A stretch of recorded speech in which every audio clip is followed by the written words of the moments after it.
இங்க ஒரு அம்மா அவங்க பையன் இறந்ததை நினைச்சு டெய்லி நைட்டு தூங்காம அழுதுகிட்டே இருக்காங்க. இவங்க கஷ்டப்படுறத பார்த்து அவங்க வீட்டு வேலைக்காரி உங்க பையன் கிட்ட பேசணும்னு ஆசையா இருக்கான்னு கேக்குறாங்க. ஆமா அப்படின்னு அந்த லேடி சொல்லவும், அப்படின்னா ஒரு வழி இருக்கு.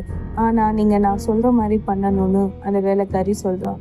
அடுத்த நாள் இந்த அம்மாவை கூட்டிக்கிட்டு அந்த வேலைக்காரி இந்த பையனை புதைச்ச சுடுகாட்டுக்கு போறாங்க. அங்க இந்த பையனோட கல்லறைய எடுத்துக்கிட்டு இருக்காங்க. அதை ஓபன் பண்றப்போ அதுல இந்த பையனோட பொம்மை இருக்குது. அந்த பொம்மையை பார்த்ததும் இந்த அம்மா அதை எடுக்க போறாங்க.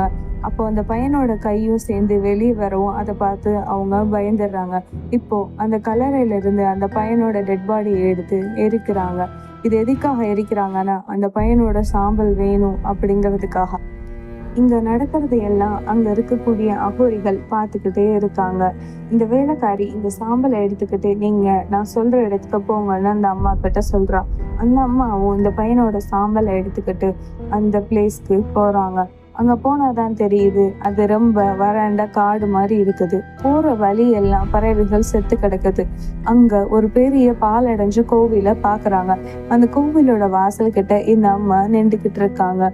அடுத்து என்ன நடந்துச்சுன்னு தெரிஞ்சுக்கணும்னா நம்ம சேனலை சப்ஸ்கிரைப் பண்ணுங்க, பார்ட் 1 கமெண்ட் பண்ணுங்க, லைக் அண்ட் ஷேர் பண்ணுங்க.